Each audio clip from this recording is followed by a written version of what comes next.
కానీ రేపు ఆంధ్రప్రదేశ్లో చంద్రబాబు నాయుడు గారు వస్తే అమరావతి మళ్ళీ రాజధానిగా అయితే మరి హైదరాబాద్ మీద ఎంతవరకు ఎఫెక్ట్ పడింది? ఇప్పటికే అమరావతిలో గజ 5,000 లెక్క రేటు పెరిగింది, విజిట్స్ ఎక్కువ జరుగుతున్నాయి, రేపు చంద్రబాబు నాయుడు వస్తున్నాడు అని చెప్పి కూడా అక్కడ ఎక్కువ కొనడానికి ఆసక్తి చూపుతున్నారు.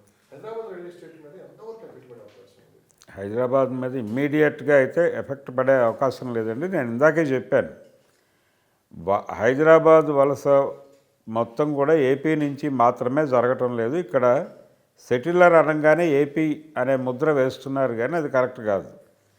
హైదరాబాద్కే కాదు, ఆంధ్రప్రదేశ్కి కూడా ఎక్కువ వలసలు ఎక్కడి నుంచి వస్తున్నాయంటే నార్త్ ఇండియా నుంచి వస్తున్నాయి.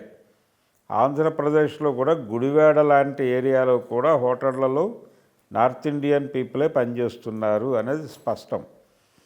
ఉత్తర భారతదేశం తాలూకా ప్రెజర్ దక్షిణ భారతదేశం మీద చాలా బలంగా ఉంది. అందులో భాగంగానే హైదరాబాద్ కస్టమర్లు మొత్తం కూడా ఏపీ, అంటే సెటిలర్ కస్టమర్లు అందరూ ఏపీ కస్టమర్లు కాదు. అందులో కేవలం మైనారిటీ సంఖ్య మాత్రమే ఏపీ. మ్యాక్సిమం 15 to 20% కంటే ఉండదు అది. మిగిలిన 80% కూడా నార్త్ ఇండియా నుంచి వచ్చినటువంటి వాళ్ళు. అలాగే సౌత్లో కూడా కర్ణాటక నుంచి, కేరళ నుంచి కూడా ఉన్నాయి, ఇక్కడికి వలసలు ఉన్నాయి.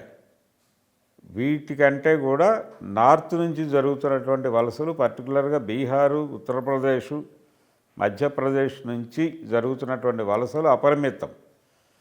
బెంగాల్ నుంచి కూడా విపరీతంగా వలసలు ఉన్నాయి, నేపాల్ నుంచి విపరీతంగా వలసలు ఉన్నాయి. నేపాల్ ప్రజలు చాలామంది కనిపిస్తారు మనకు. ఒక్కసారి రోడ్డు మీదకి వెళ్ళి సర్వే చేస్తే చాలా ఏరియాల్లో, చాలా పని ప్రదేశాలలో చాలా ఎక్కువ మంది కనిపిస్తోంది నేపాలీస్ ఈ మధ్యకాలంలో. వీళ్ళ ప్రెజర్ ఎక్కువ ఉంది, ఏపీలో కూడా అలాగే ఉంది. వీళ్ళ మూలంగా యూనిట్స్ అమ్మకాలు పెరుగుతున్నాయి.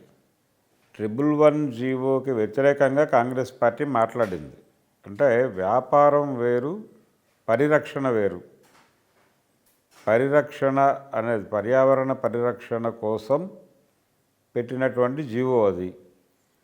దాన్ని వ్యాపారం కోసం ఎత్తేసినట్టుగానే ప్రొజెక్షన్ అవుతుంది. ఆ ఉద్దేశంతోనే బీఆర్ఎస్ కొంత తటపటాయించింది. ఆ ఏరియాలో వ్యాపారం చేయాలి అనుకున్నప్పటికీ అదే తటపటాయింపు అంతకంటే కొంచెం ఎక్కువ మోతాదులోనే కాంగ్రెస్ పార్టీ చూపించే అవకాశం ఉంది.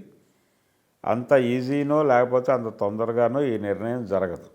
ప్రభుత్వాలు కొంత ప్రో మార్కెట్ వెళ్ళాలి అనే ప్రెజర్ ఉన్నప్పటికీ కూడా ఇలాంటి విషయాల్లో కొంత సంయమనం పాటించే అవకాశం అయితే ఉంటుంది.